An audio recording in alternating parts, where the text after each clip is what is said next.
রাজেশ চ্যানেলের পক্ষ থেকে তোমাদের সকলকে স্বাগত। আজ আলোচনা করব প্রথম পর্যায়ক্রমিক মূল্যায়ন 2025-এর অষ্টম শ্রেণীর ইতিহাসের সাজেশন নিয়ে। তোমরা ইতিমধ্যে জেনেছ যে সমস্ত বিষয়েই নম্বর বিভাজন ও প্রশ্ন কাঠামোর পরিবর্তন ঘটেছে। যেখানে আগের ক্লাসগুলিতে তোমরা প্রথম পর্যায়ক্রমিক মূল্যায়নে 15 নম্বরের পরীক্ষা দিতে হতো, সেখানে এবছর সেটি 30 নম্বর হয়েছে এবং হলিস্টিক রিপোর্ট কার্ডের মাধ্যমে তোমাদের মূল্যায়ন হবে। চলো ইতিহাস বিষয়ের যে সাজেশন, সেই সাজেশন নিয়ে আমরা আলোচনা করি। প্রথম 3টি অধ্যায়, এই প্রথম 3টি অধ্যায় থেকে তোমাদের ইতিহাস বিষয়ের প্রশ্ন আসবে। তবে বলে রাখি, প্রথম অধ্যায় অর্থাৎ ইতিহাস এই অধ্যায় থেকে কোনো প্রশ্ন তোমাদের আসবে না। দ্বিতীয় অধ্যায় অর্থাৎ আঞ্চলিক শক্তির উত্থান, সেখান থেকে দেখো এখানে আমি উল্লেখ করে দিয়েছি 4টি আসবে, প্রথম অধ্যায় থেকে 4টি আসবে এমসিকিউ, অতি সংক্ষিপ্ত প্রশ্ন আসবে 2টি, সংক্ষিপ্ত প্রশ্ন অর্থাৎ 2 নম্বরের প্রশ্ন আসবে 2টি এবং বিশ্লেষণাত্মক প্রশ্ন 3 নম্বরে আসবে 2টি ও 5 নম্বরে ব্যাখ্যামূলক প্রশ্ন আসবে 2টি।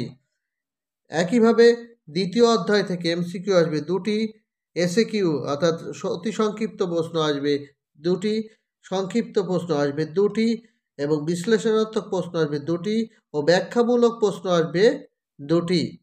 এবার টোটাল যে প্রশ্নগুলি অর্থাৎ 6টি প্রশ্ন এমসিকিউ, 6টি প্রশ্ন অতি সংক্ষিপ্ত প্রশ্ন, 4টি অতি সংক্ষিপ্ত প্রশ্ন, প্রশ্ন 2 নম্বরের প্রশ্ন থাকবে 4টি, 3 নম্বরের প্রশ্ন থাকবে 4টি এবং 5 নম্বরের প্রশ্ন থাকবে 4টি। সেক্ষেত্রে এমসিকিউর ক্ষেত্রে এক্সট্রা থাকবে না এবং অতি সংক্ষিপ্ত প্রশ্নের ক্ষেত্রে এক্সট্রা থাকবে না। বাকি সংক্ষিপ্ত প্রশ্নের ক্ষেত্রে 4টি থাকবে, তোমাদের লিখতে হবে 2টি এবং বিশ্লেষণাত্মক যে প্রশ্ন সেখানেও 4টি থাকবে, লিখতে হবে তোমাদের 2টি এবং ব্যাখ্যামূলক প্রশ্নও থাকবে 4টি, লিখতে হবে তোমাদের 2টি। চলো এমসিকিউ যে প্রশ্নগুলি এবছর আসতে পারে বা যেগুলি এসে থাকে সচরাচর, সেই প্রশ্নগুলি আমরা এখন আলোচনা করি। দেখো প্রথমেই এমসিকিউর প্রথম প্রশ্ন যে ঔরঙ্গজেবের শাসনকালে মুর্শিদ কুলি খাঁ ছিলেন বাংলার দেওয়ান। আহমদ শাহ আবদালি ছিলেন একজন পারস্যিক শাসক। চতুর্থ ইঙ্গ মহীশূর যুদ্ধ হয়েছিল 1798-99 খ্রিস্টাব্দে। বাংলায় যে দ্বৈত শাসন ব্যবস্থা, সেই দ্বৈত শাসন ব্যবস্থার অবসান ঘটেছিল 1772 খ্রিস্টাব্দে।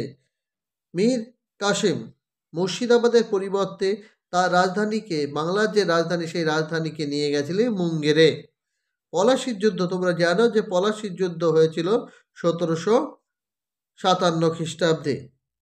পন্ডিচেরি ফরাসি গভর্নর, সেই গভর্নর জেনারেল ছিলেন ডুপ্লে। অধীনতামূলক মিত্রতার নীতি প্রবর্তক ছিলেন লর্ড ওয়েলেসলি। মনে রাখার সুবিধার্থে বলি, ওয়েলেসলি এইটা মনে রাখবে। এরপরে দেখো কলকাতা সুপ্রিম কোর্ট প্রতিষ্ঠিত হয় 1774 খ্রিস্টাব্দে। নেক্সট 1793 খ্রিস্টাব্দে চালু হয়েছিল চিরস্থায়ী বন্দোবস্ত, যেটি চালু করেছিল লর্ড কর্নওয়ালিস।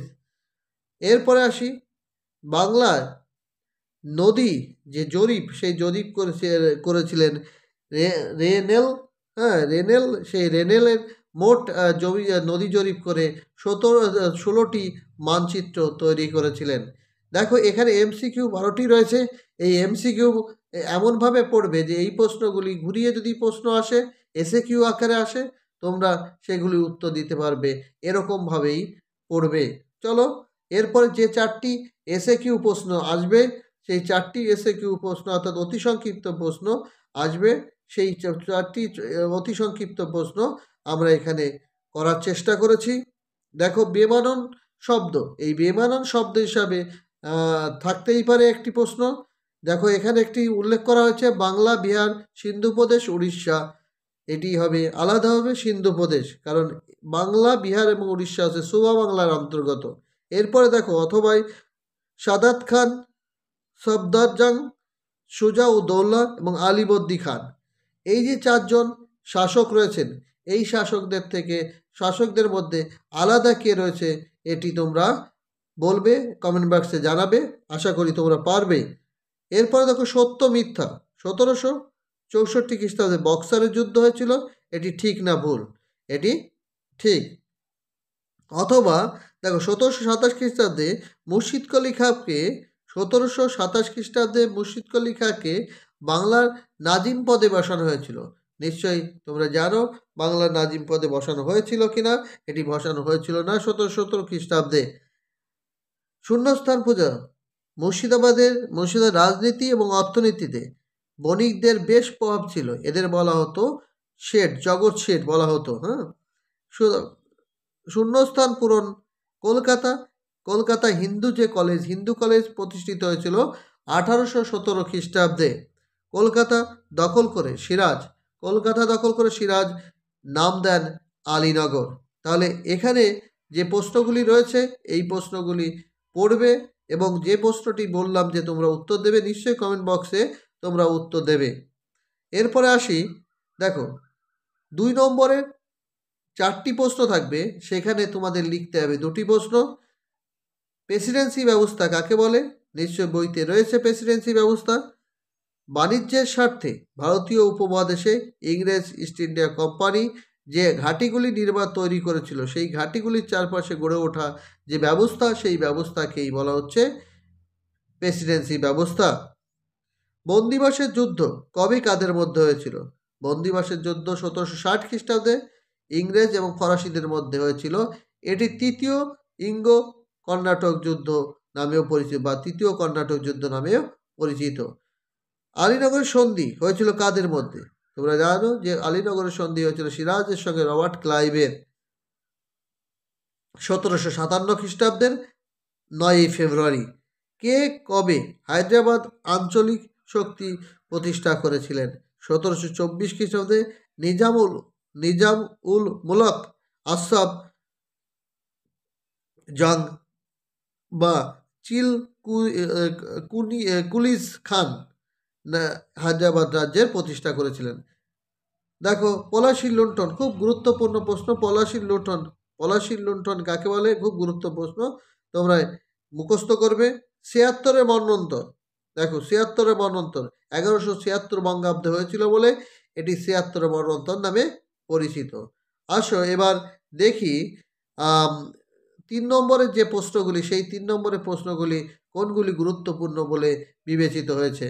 অন্ধকূপ হত্যাকাণ্ড। দেখো অন্ধকূপ হত্যাকাণ্ড সম্পর্কে কি জানো? এটি তোমাদের এই উত্তরটি তোমরা পেয়ে যাবে পৃষ্ঠা 22 নম্বরে। ইতিহাস বইয়ের যে পৃষ্ঠা নম্বর রয়েছে 22, এই 22 নম্বর পৃষ্ঠায় তোমরা পেয়ে যাবে।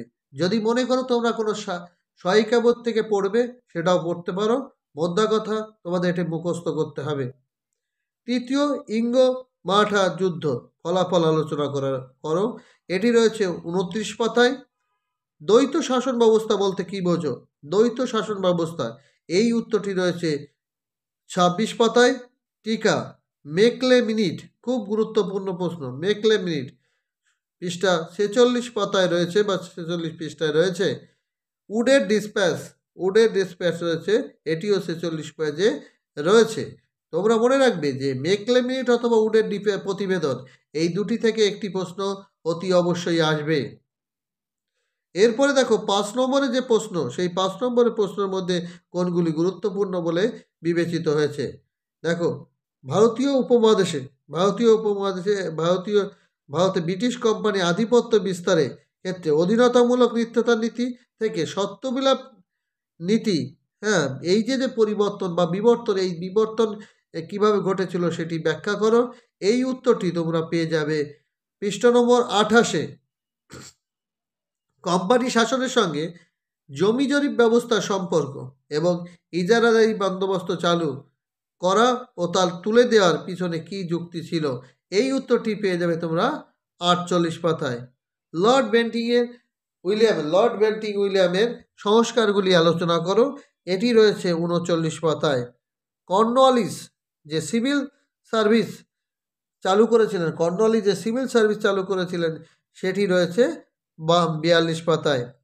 ভারতের পাশ্চাত্য শিক্ষা বিস্তারে ব্যাপটিস্ট মিশন, সেই ব্যাপটিস্ট মিশনের ভূমিকা আলোচনা করো, এটি রয়েছে 45 পাতায়। ওয়ারেন হেস্টিং এবং লর্ড কর্নওয়ালিসে বিচার ব্যবস্থা যে সংস্কার করেছেন তার তুলনামূলক আলোচনা, এই তুলনামূলক আলোচনা রয়েছে 27 পাতায়। চলো তারপরে প্রশ্ন, বক্সারের যুদ্ধ গুরুত্ব আলোচনা করো। বক্সারের যুদ্ধ গুরুত্ব আলোচনা করো, এটি 25 পাতায় রয়েছে। পলাশির যুদ্ধের কারণ, এর ফলাফল কী হয়েছিল, এটি 29 পাতায় রয়েছে। এই প্রশ্নগুলি তোমরা বইতে দাগিয়ে নেবে, মুখস্থ করবে। আশা করি এর মধ্যে থেকেই তোমরা কমন পারবে। ভিডিওটি যদি ভালো লাগে অবশ্যই তোমরা আমার চ্যানেলটি সাবস্ক্রাইব করবে